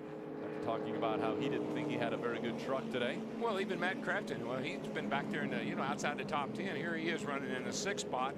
And certainly the 51 truck of Almirola, he wants to have a great day, a big points day. If Todd falters, Almirola's right there to try to pounce. Hornaday's in 7th. He wants a big points day. David Starr, Austin Dillon dropped back to the 9th position after being up there battling for second. But right now our points leader, Todd Bodine, he's back here in the 17th spot with tires. So I'm pretty sure he's going to get by a few more of these cars, and that's going to narrow that points gain down quite a bit. As they're running on the racetrack, Bodine now with just a 129-point lead over Eric Almirola. Johnny Sauter still holding on to that 3rd position, as is Hornaday in 4th. 183 points back. Unless, I'm sorry, Phil, go ahead. Remember, Hornaday came in this race 212 points behind, so that if the race were to end right now, that'd be a gain of about another 30 points. That would be over 80 points that Ron Hornaday has gained the last 2 weeks. But it's not over yet. When you get that far ahead, though, in the points, 177 on second and 212 on Hornaday and those guys, you about got to fall out of the race to make a big dent in that. Denny Hamlin back on pit road. A lot of damage to the right side of that truck, Ray. And Rick, you remember it was back on lap 27 when they pitted the first time. He came in 3rd but went out 6th. Part of the reason for that was because of that big wedge adjustment they made, and he said that made this truck great. They were really hoping to have a big day today for Digital Coupons, which is a brand new company that'll be launching this week. They're going to put right sides on this thing, pull the fenders out, and send them back. But the problem is so few laps left in this race. Very doubtful that Denny Hamlin can get back to the front. Adam? And Ray, another Toyota we will keep our eye on when the green flag goes back in the air would be the leader, Casey Kane. He has not been overly excited about his race truck early in a run in this race, but it's gotten better and better as the run continued. In fact, that's what he said just prior to taking the lead a handful of laps ago. We'll see how it reacts on a restart coming up here that will likely decide the winner of this race. Take a look at our summer stretch. Nashville coming up next. Darlington, Chicago, Kentucky. What about that little race in Bristol we've got coming up? Yeah, huge weekend. A huge week we really have in Bristol. We're going to kick it off on Monday. Dave Despain's going to be on assignment in Bristol. And then we're going to have the Whelen Modified Series on speed on Wednesday night, preceding our truck race from Bristol on Wednesday night. Well, what a great week that's going to be in Bristol, Darrell. And I think by the time you get to Kentucky, you're going to hear a lot of things about the Kentucky Speedway. Well, we always know that you had a hand in Kentucky because we see your All bronze. I can tell you is, Rick, I'm from Kentucky. I've loved that racetrack from its inception. Whatever happens there could be like a dream come true for a lot of people.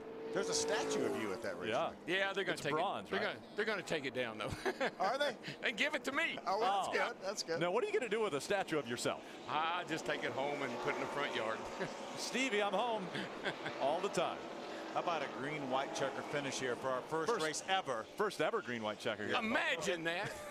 History is being set once again. It is being made once again. It'll be another green-white checker. Now, who is the favorite in this situation? We've got Casey Kane and Elliott Sadler on the front row. Well, you know, the 51 Amarola, he's got some experience. And you look at Lofton there, he's sitting there behind Elliott Sadler. Will he be savvy enough to get up there and give Sadler that push that he was getting on that last restart? So I think who's running in the third and fourth spots could be the key to who wins this race. If these guys go through the corner, turn one, side by side, Casey Kane and Elliott Sadler, that's going to give an incredible run. As we just saw Casey Kane get that run, it's going to give a run to Eric Almirola and some of those other guys. Look who's sitting back here, though, in 5th, 6th, 7th. You got the 5 of Skinner, the 88 of Crafton, and the 33 of Hornaday.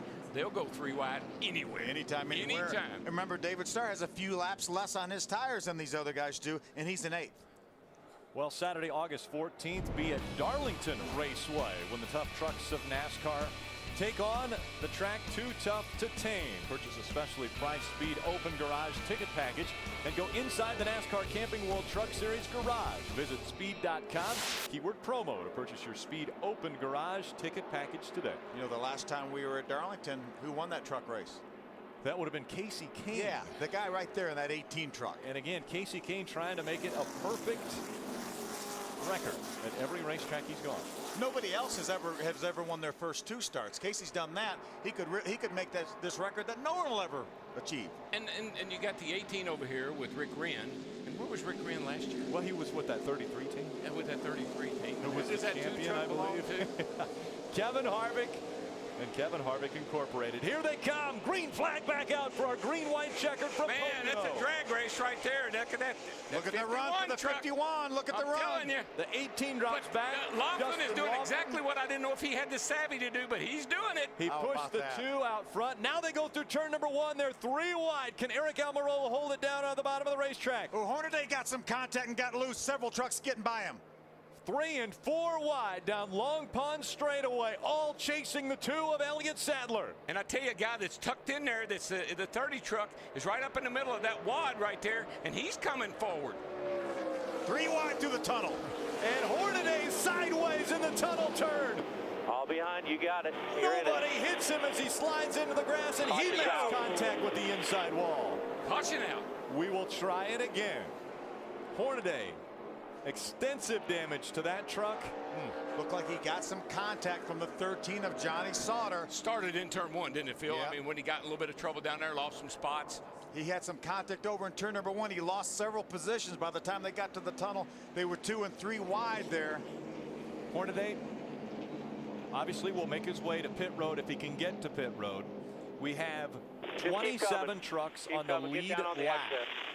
That truck's done. So this could be a 28th place finish for Ron Hornaday today.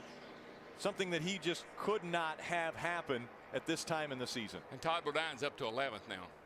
So this is working out all right for Todd for sure. Here we are, 3 wide. Horday's on the outside. He's on the outside. The 13 of Johnny Sauter gets a little bit loose. Has to chase it up the hill just to that little bit. Made that contact with the left rear quarter of the 33. Do you see the 30 slip by again? All that right behind him. Yeah, and Ricky Carmichael, this who's is normally turn 1. caught up. Darrell, this is what we were talking about. Ron had some contact from somebody. Watch all these other trucks go by him. Now, he was running up in the top 5 or 6. Now he's all the way back to about 10th, and then they go through this corner 3 wide. Looks like maybe there was a little contact between Timothy Peters and the 13 of Johnny Sauter. That forced Johnny up a little bit. He got a little bit loose and caught Ron. Yeah, I'm not so sure that the 30 truck didn't get into the back of the 13 and push him up there just a little wee bit. Let's see what happens back here, Phil. This is where it really kind of started. Looks like the 33 and the 81 make a little contact. That's what caused Ron his momentum. Let's see if we can carry this down to turn number 2 and see if there's some contact maybe with the 30 and the 13 going in this corner. There's a 30 of top of middle of your screen. Right there. There may have been a little contact, although the 13 was very, very close to the 17 on the inside as well.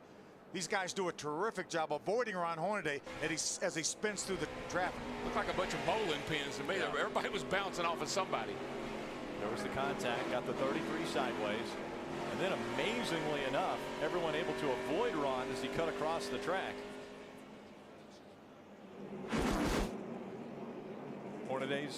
Hornaday's truck being pushed back behind the wall. It looks like the 4 team helping him out. Adam? And I know it's hard for Ron Hornaday driving the truck through traffic to understand exactly what happened, but he did voice his displeasure on the radio with a 13 of Johnny Sauter. And as you saw, the result, a banged up race truck heading to the Camping World Truck Series garage. The win last week at ORP, not bringing Hornaday any luck here this afternoon at Pocono. Well, now let's see. The 13 and the 30, they've never had any issues. There's no history there, right? There's not really. Well, let's think back. Martinsville. I think Hornaday turned the 13, and then in Kansas, Hornaday got into the 13. They were sideways together, going through 3 and 4, straightened it back out, and they ended up 1 and 2. Just Sauter got that win. I've forgotten all about that. There has been a little history beside both of those trucks. There's Johnny right there. See, the last 3 races, 2nd and 3rd and 4th. Jennifer Jo Cobb is going to be the Aaron's Lucky Dog recipient. She can get a lap back. She was 3 laps down to the field, so that will put her at 2 laps down, but that will then put her in front of Ron Hornaday. So Hornaday will drop from 27th to 28th here at Pocono. A great crowd, and they're getting ready to see the second green-white checker for the Camping World Truck Series. Stay with us. Welcome back to the Pocono Mountains 125 as we're getting ready for our second green-white checker for the Camping World Truck Series at this track. DW, remember you were talking about whether the 7 of Justin Lofton had enough experience on that restart. Watch this now. He's right behind the 2 of Elliott Sadler. They're on the outside. You've got Casey Kane, the 81, or 18, and the 51 of Eric Almirola. Eric decides to make it 3 wide, and watch that 7 truck of Justin Lofton. Did he do perfect or what? That's bump drafting at its finest. Nice job, number 7. And if you just turn your TV over to speed, this happened the very next turn right here. There's Ron Hornaday, the 33 on the outside, the 13 of Johnny Sauter in the middle. Johnny's going to get squeezed a little bit, got loose, made contact with Hornaday. Everyone does a great job. There's Top O'Dino, point leader going by. Ron spins through the field, but makes hard contact with the inside wall. There wasn't a whole lot Hornaday could do about it, but he's 3 wide on the outside going over the tunnel at Pocono. Make a note of that. Might not have been the best choice. Can't do it. Pace truck makes its way off of the racing track, and that means that we have our second attempt at a green-white checkered. Green flag back in the air. Elliott Sadler with a great restart, jumps in front of the 7, and now the 88 to the outside, battling for second. Crafton took advantage of that big draft to move to the inside. Almirola's coming with him. Elliott Sadler dives into turn number 1. Here comes the 88 to the inside. 88 hit those bumps. It cost him a little. He had to check up just a teeny bit, but he's going to come out looking pretty good here. But the 18, whoa. Great run for Casey Kane in the 18. He was just behind the 2. Elliott Sadler said, I'm not going to give you a draft. Boy, moved over in front of the 88. That was actually a really smart move on Elliott's part. Keep them side by side behind you here. Oh, he's loving that as he looks back. And, of course, the short chute, it's hard to – the 18 is going to be able to clear the 88, I think. 88's going to dive all the way to the bottom. He's going to have to do a slide job, and that could be dangerous. They're battling for second, coming out of turn number 3. Elliott Sadler would love to see the white flag and get across the stripe. One lap to go for Elliott Sadler, looking for his first win in the Camping World Truck Series. That means the next flag is going to end this race, whether it's the checker or the caution, side by side for second. I don't see anybody catching that 2 truck from here. Mike Skinner trying to make this an interesting battle for that second spot as he was looking down below the 88 of Matt Crafton. But now Crafton holding on to the 3rd spot. It's Casey Kane in second. When those 2 trucks, when the 18 and the 88 got side by side just for a lap or so, that allowed Elliott Sadler in the 2 truck to drive off and leave these guys. Kane's going to make a great run at him, but I just don't think he's got enough to get there. Through the tunnel turn. One more turn to go for Elliott Sadler. Elliott Sadler, another driver looking to complete the triple. He's got a win in the Cup Series, a win in the Nationwide Series, but he's looking for the first win in the Camping World Truck Series. Elliott Sadler is going to win the first race at Pocono for the trucks. Look at these trucks, 3 and 4 wide up in the top 10. All right! That's fun. What a great run for Elliott Sadler, that entire KHI team. GT Vodka. You know that's Greg Sachs's company, him and his sons, GT Vodka? I know. I heard that when we were in Daytona back in July on the nationwide race. That's Greg right there. Jumped up to congratulate Butch Hilton, the crew chief. You deserved it, buddy. That was a great run, man. Thank you, buddy. What better way to bring a sponsor into the series than win the pole and win the race? There's probably not a guy out there that needed a win any worse than Elliott Sadler. It's so huge for him right now. And we saw Elliott Sadler holding his baby just before the start of this race. Let's go trackside to Adam Alexander. Rick, this team no stranger to success. The 2 truck has been to victory lane many times, never with Elliott Sadler. Butch Hilton, the crew chief, congratulations. Thank you very much. I want to thank GT Vodka, Kevin and Delana Harvick. They give us everything it takes. All the guys at the shop, they work so hard. How about Elliott Sadler? He drove the wheels off that thing today. We've been really close with him this year, and we wanted to do that for him. That puts him in an exclusive club where he's won in all 3 series. Man, what a great drive today. Butch didn't have to work hard on it today, but the adjustments he made were perfect, and he's gone to victory lane. It's the 31st win for Kevin Harvick Incorporated and the 5th of 2010. And oh, by the way, 3 different drivers going to victory lane for Kevin Harvick Incorporated at the last 3 races. Kevin, then Ron, and now Elliott Sadler is going to make his way to victory lane, but not before a little celebration at the start-finish line. Yeah, give me a dozen. Beautiful day for Elliott Sadler. Pretty impressive little donut there. Got that right. Up against that chip, wasn't he? Left a little something there to remember him by for tomorrow. Oh, what a day. What a weekend it's been for Elliott Sadler. Just off of the truck yesterday, off the hauler, they were able to post the fastest time in the first practice. They were able to back that up in qualifying earlier today, winning his first ever pole. And now he makes his first trip to victory lane in the Camping World Truck Series. I believe this is what won this race for Elliott Sadler, though. Right here, the 18's got a great run on Elliott. Casey Kane's going to catch him right here. About that time, Elliott looks back and he says, whoa, let me pull over here in front of Matt Kraft and pick him up, get them side by side. See ya. That was a winning move right there. That's experience right there. Experience. What an experience it has been for the Camping World Truck Series to make their inaugural visit to Pocono Raceway.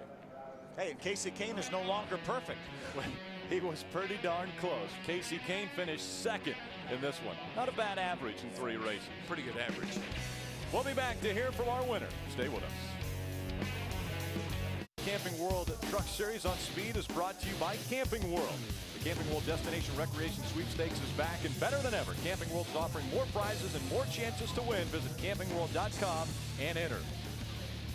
And by Damp Rid, because the key to mold control is moisture control. Control them both with Damp Rid. And by Toyota. Welcome back to Pocono, and let's head straight to victory lane. And Elliott Sadler's about to jump out of the truck. Kevin Harvick Incorporated has been on a roll of late. 2 weeks ago at St. Louis, it was the boss, Kevin Harvick, who won. Last week at ORP, Ron Hornaday went to victory lane. And today, Elliott Sadler making history at Pocono. Welcome back to victory lane. How does it feel? It feels great. I told these guys the last lap, man, it's pretty much I had tears in my eyes. And, you know, it's been such a tough couple of years to be able to get this opportunity from Kevin and Delana Harvick. Got GT Vodka on the truck today, Greg Sachs and his guys. First career pole for them, first career win. Thanks to Coca-Cola, Aria Hotel and Casino in Las Vegas, and especially the fans. We had a ton of fans show up here today, and man, it's very special to me. We knew that Casey Kane was going to be difficult, and it looked like you racing with him down the back straightaway late, and some of your experience really paid off here. Yeah, you know, Casey races me so clean. He's the best teammate in the world to have. And he was good on the bottom, and I was better on the outside. And when we had that last restart, it just worked out for us. But I knew he was going to be the guy to beat, and he caught us at the end of the first run, and we made a few adjustments. And can't thank Butch Hilton and these guys enough. You don't know what this means to me. I slept, my wife and I, we slept about an hour last night because I knew we had a truck to win, and I didn't want to mess it up. I'm glad it worked out. Congratulations, and your biggest fans here to celebrate with you. Thank you so much. Elliott Sadler, an emotional win at Pocono on a history-making day.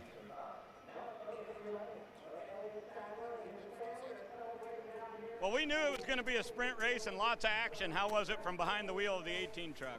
It was really good. I mean, when there's a few cars up front, at one point when Denny was leading, I think it was just the draft was so big. It was a ton of fun racing this Toyota truck for Kyle, and a really good team. I just kind of got, it's like if you don't draft and pull out, then you lose ground to the leaders, and that's what happened. So we should have been battling Elliott. I had the best truck, and I didn't win the race. So I'm a little disappointed in myself for that, but it was just kind of circumstances. Well, it's not always good to get, not always possible to get 3 for 3, but I guess 2 wins in a second's not terrible, right? It's not bad. You know, I'd have loved to win again, but at least we had a shot. At least we were there. This team does a really nice job, and thank everybody that's part of it, part of Kyle Busch Motorsports. All right, Casey Kane finishes second today at Pocono. And a tough day for Todd Bodine, but not as bad as one would expect. Todd Bodine has problems, but doesn't lose a lot of ground to Eric Almirola, Johnny Sauter. Timothy Peters moves up to 4th, and guess who drops all the way down to 7th? Yeah, the big loser, Ron Hornaday, unfortunately drops 3 spots, but more importantly, 268 points behind now, DW. Yeah, that's well over a race, and man, it's going to be hard to make up. 13th race of the 2010 season. And Elliott Sadler is doing donuts at the start-finish line, claiming his first win in the Camping World Truck Series. Truck's first visit to Pocono Raceway, and it goes overtime. We actually had 55 laps. 50 were scheduled. We went a few extra, but the fans didn't mind at all, as it was a great race. Elliott Sadler claims his first win in the Camping World Truck Series. A guy who finished 3rd and was in the points a year ago ended up with Ray Dunlap. Well, at the beginning of the day, I said, where is ThorSport? You started 18th and made a heck of a run. How'd you do it? I just kept working. I just kept working on myself. This place, I'd never seen the place before, and yesterday was my first time ever seeing the place. So just watching on TV and seeing what I can learn there. But throughout the race, I just kept learning so much. We started off pretty free. I mean, they just kept working on this thing. I mean, I can't thank these guys enough. Had a really good pit stop. I picked up a couple there, and then I lost them on the restart, and I owed it to them on the last 2. I mean, I had to bonsai and see what I could come out, and we threw a Hail Mary, and I mean, we had a shot at them at least. I mean, these guys have a ton of laps here. These 2 great race car drivers in front of us, and got a ton of laps. So, and all in all, not a bad day for the Menards Tide Chevy. All right, good comeback for Matt Crafton today. Justin Lofton has been around great in recent weeks. The unfortunate thing has been the luck. Today you had a few breaks go your way. Congratulations on a top 5. Yeah, thank you. I'm really proud of everyone on the number 7 Red Horse Racing Toyota Tundra. They put a great truck on the racetrack. I mean, the minute we unloaded here, it was like I really don't know how to make this thing go any faster. And Mark, found a way to tweak it here and do a little there. And we picked up some speed, qualified great, qualified inside the top 8, and ran great all day long. And the cool thing about this racetrack is it's so long that you can go from 5th to 10th and back to 5th in one lap. So it's almost restrictor plate racing on a really intermediate track. So really glad Pocono had us here, and just having a great time now, and hopefully we can keep this streak going for the rest of the year. Nice run. We'll see you at Nashville. Thank you. Take a look at our unofficial results. Elliott Sadler, Casey Kane, 1 and 2. Matt Crafton snuck up there into 3rd. Yeah, I can't believe some of these guys, like Mike Skinner, he got up there at the end, and certainly, Timothy Peters had trouble on the opening lap. What about Denny Hamlin with a crash truck, ends up with a 9th place finish? Todd Bodine, he works his way back up to 12th place. I thought he would have got up a little further than that, but he salvaged a lot of points today. Ricky Carmichael avoided the 33 of Ron Hornaday and was able to muster a 20 or 19th place finish. And there's Ron Hornaday back in the 29th spot. Not what he was looking for. Going to find himself 268 points behind right now. What an amazing weekend for the Camping World Truck Series coming to Pocono Raceway. I think Justin Lofton just said it best. I really hope they have us back, and I have seen nothing this weekend to say that what a great addition this is to this racetrack. They will be welcome back here with open arms. I guarantee you. Next stop for the trucks is Nashville, and the Nashville 200. That's a Saturday evening race, 8:30 p.m. Eastern. From Nashville Super Speedway. Coming up next, it's the ARCA 125 from right here at Pocono Raceway. An emotional Elliott Sadler claims his first win in the Camping World Truck Series in just his 8th start. Congratulations to Elliott Sadler. Next week, The Camping World Truck Series will make its second trip to the Music City as they visit the Nashville Super Speedway. Last April, Kyle Busch dominated and won the first race for Kyle Busch Motorsports. Will KBM have a new hit in Nashville, or will they be singing the blues? Chris Devoda hosts the setup starting at 8:30 p.m. Eastern, followed by flag-to-flag coverage. Only on Speed.